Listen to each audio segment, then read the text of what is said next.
Ward क्रमांक 15मध्ये सुरू असलेल्या संविधान भवन आणि उर्दू शाळेचा वाद चिघळत चालला असून आता यामध्ये काँग्रेस पक्षाने देखील उडी घेतली आहे। वॉर्ड क्रमांक 15मध्ये कचरा डेपो शेजारी उभी राहत असलेली उर्दू शाळा त्या ठिकाणी न बांधता इतर चांगल्या ठिकाणी बांधावी अशी मागणी काँग्रेस अल्पसंख्याक विभागाचे पश्चिम महाराष्ट्राचे अध्यक्ष झाकीर पठाण यांनी पत्रकार परिषदेत केली आहे।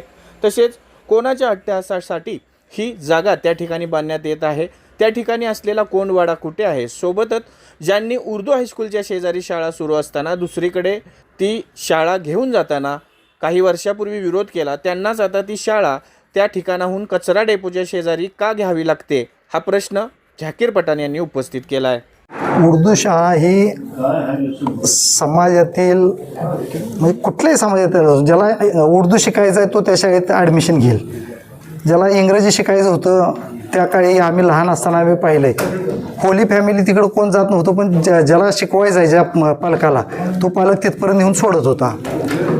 उर्दू शाळा ही नगरपालिकेची 5 नंबर शाळा, इथं HKD हायस्कूलच्या कब्रस्तान ट्रस्टच्या बाजूला ही शाळा आहे। बरेच वर्ष झाले ही शाळा त्या HKD स्कूलनं दिलेली आहे नगरपालिकेला वापरण्यासाठी, आणि तिथं सगळं चालू असताना मग 2011च्या दरम्यान पृथ्वीराज चव्हाण महाराष्ट्राचे मुख्यमंत्री झाले। त्यानंतर मी अल्पसंख्याकांचा जिल्हाध्यक्ष होतो म्हणून मी काही सुखसुविधा अल्पसंख्याकांच्या योजनेतून आणत होतो, बऱ्याच वेळा मी आणलेल्या पण आहेत।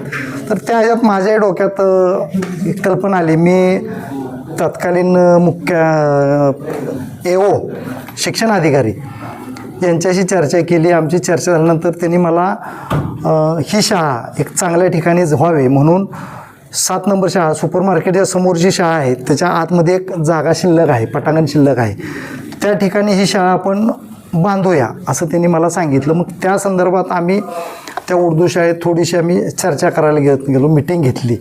तर त्यावेळी थोडंसं हे नगरसेवक असल्यामुळं ह्यांचं सगळं चाललं होतं। मग त्यांचं म्हणणं असं आलं की नाही ही मुलं आमची रस्ता ओलांडून कशी जाणार, तिकडं अपघात होतील। तरी मी त्यांना सांगितलं की गोटे मुंडे किंवा आजूबाजूतून भरपूर लोक येत आहेत, ज्याला शिकायचं आहे तो येणारच आहे। त्यावेळी तुम्ही इतकं जोरदार बोलला तिथं की खून की नद्या बहाएंगे, स्कूल नाही हिलाएंगे, तिथं शाळा राहिली पाहिजे हा हट्टाच तुमचा होता। मग आजच तुम्हाला काय झालं आहे की ती शाळा कचरा डेपोपाशी न्यायची, कुणाचा अट्टहास होता? आता जे बांधकाम सभापती आहेत, नाव काय त्यांचं, अख्तर आंबेकरी, हे आता नगरसेवक, याच्या अगोदर त्यांचा चिरंजीव नगरसेवक होता।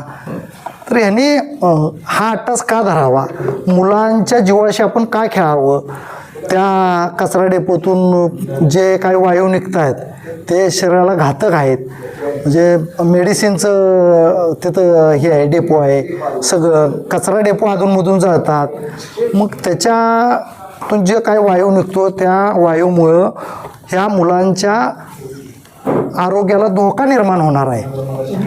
आमचा विरोध शाळेला नाही, शाळा इमारत ही तुम्ही आणलेत ना फंड, तर चांगल्या ठिकाणी 100% बांधा, चांगली जागा बघा, चांगल्या जागेत नेऊन बांधा ना तुम्ही, तिथंच का पाहिजे हा हट्टास कशासाठी आहे, हा माझा त्यांना एक प्रश्न आहे। पुढची भूमिका काय असेल जर बांधकाम थांबलं नाही?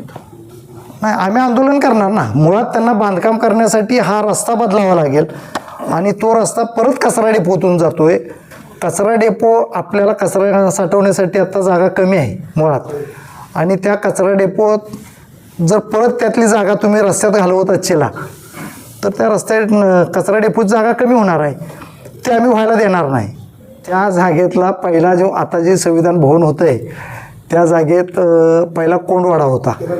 नगरपालिकेच्या प्रत्येक नगरपालिकेला एक कोंडवाडा असतो आणि तो करावाच लागतो, हा जे आपल्या नगर परिषद कायद्या ह्याच्यात ते आहे।